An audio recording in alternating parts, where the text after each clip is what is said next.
Have you ever wondered what your child does in those quiet moments when they're alone with their phone? Those precious minutes between your goodbye kiss and when they leave for school? The hours that tick by while you're racing through another busy day at work? Sarah Wilson didn't. Like many of us, she believed she had mastered the delicate dance of modern parenthood. Picture this: a stunning three-bedroom house in a quiet suburb, family photos lining pristine walls, and a daughter who seemed to have it all. Sarah would tell anyone who listened, "Emma is such a good girl. She never gives me any trouble." But what defines a good girl in today's digital age? Is it the straight A's that Emma brought home? The way she never complained when her mother missed another dance recital? Or was it something darker, like how quietly she suffered, afraid to disturb her mother's perfectly curated world? Let me take you back to where it all began. 3 months ago, on a crisp September morning, Emma sat at the breakfast table, her cereal growing soggy as she scrolled through her phone. Sarah, already dressed in her power suit, was juggling her car keys and a lukewarm coffee. "Mrs. Peterson will pick you up for dance class," Sarah called out, her heels clicking against the hardwood floor. "I have 3 house showings today, maybe 4. There's money for pizza in the usual spot." Emma didn't even look up. When was the last time she had? When was the last time Sarah had noticed? You might be wondering, where was Emma's father in all this? Another story, another heartbreak. David Wilson's clothes still hung in the master bedroom closet, 6 years after the accident. Sarah buried her grief in work, in success, in providing everything she thought Emma needed. Everything except what mattered most. That morning, as Sarah's car pulled out of the driveway, Emma's phone lit up with a notification. One simple message that would change everything. Hey Em, Jenna here. Join our new group chat. It's super fun. Sophie and Katie are already in. But here's what Emma didn't know. Jenna, her classmate since 3rd grade, hadn't sent that message. In fact, Jenna was on vacation with her family in Florida, her phone forgotten on her bedside table back home. So who was really inviting Emma into that group chat? The next few weeks seemed normal if you didn't look too closely. But the signs were there, written in invisible ink across Emma's changing world. The dance bag that sat untouched by the door, the half-eaten meals, the dark circles under her eyes that even her teachers began to notice. And then there were the messages, hundreds of them, flooding in at all hours. "You're so pretty, Em. We're all doing it. Don't be scared. You trust us, right?" Everyone shares photos nowadays.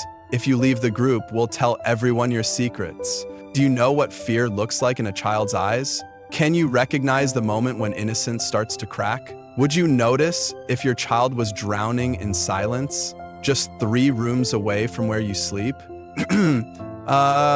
Sarah didn't. Not until that morning when her coffee mug shattered on the kitchen floor, along with every assumption she'd ever made about keeping her daughter safe.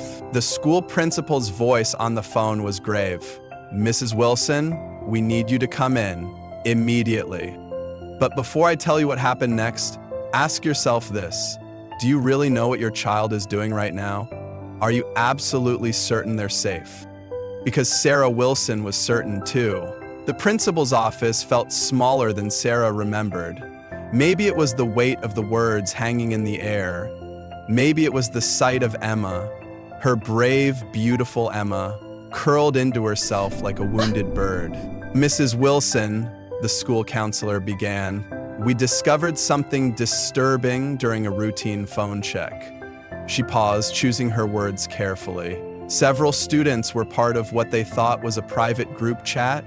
What we found," her voice trailed off as she slid a folder across the desk. "Everything. The teacher made a joke." And she paused again. And she folded the folder and spread the pages. What would you do if you saw your child's innocence laid bare in black and white? How would you react to discovering that the friends your daughter trusted were actually grown men, hiding behind stolen photos and carefully crafted lies? Sarah's hands trembled as she read the messages. The subtle manipulation, the gradual isolation, the threats. Oh God, the threats. "They said they knew where I lived, Mom," Emma whispered, speaking for the first time. "They had pictures of our house. They said if I told anyone, they'd hurt you." In that moment, Sarah saw every missed dinner, every distracted "not now, honey," every time she'd chosen a client over a conversation. The weight of her absence crashed down like a tidal wave. But this story isn't about blame, it's about what happened next. Detective Maria Rodriguez sat across from them at the police station, her eyes kind but determined. "Emma," she said softly, "you're not alone, and you're definitely not the first." The numbers she shared were staggering: 37 girls in their area alone. A network of predators working together, sharing information, targeting children through seemingly innocent group chats. But here's what makes this story different. Emma spoke up. "You know what made me finally tell my teacher," Emma would later share. "I saw a 6th grader get the same message I got, the exact same words, and suddenly, I wasn't scared for me anymore. I was scared for her." The investigation moved quickly. 3 arrests became 7, 7 became 12. With each new arrest, more children were saved, all because one girl found the courage to break her silence. But the real change happened at home. Sarah sold her real estate business. Not all of it, just enough to be home when Emma returned from school. They turned the dining room into a homework space, phones face down, together but separate, each doing their own work. They talked, really talked, about everything and nothing, about boys and school and fears and dreams, about what happened, yes, but more importantly, about what would happen next. "Mom," Emma said one evening, "remember when you used to ask me what I did at school and I'd just say nothing?" Sarah nodded. "Ask me again."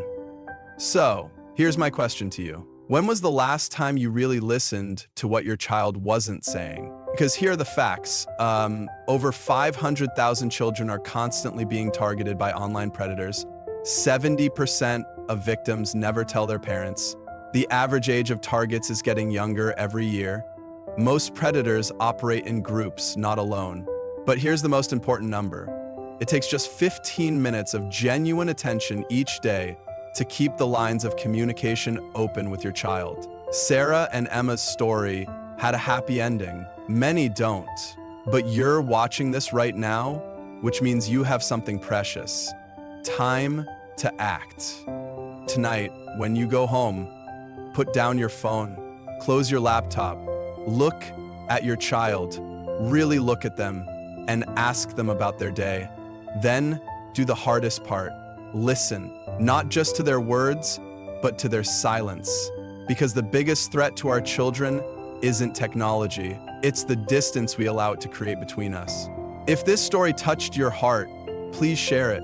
Because somewhere right now, another mother is thinking her child is safe.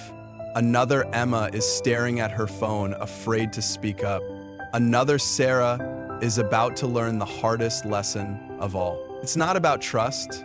It's not about rules. It's about being present before it's too late. Thank you for watching. Don't forget to subscribe for more stories that could save a life. Remember to hit the notification bell because some messages are too important to miss. Stay safe, stay vigilant, and most importantly, stay present.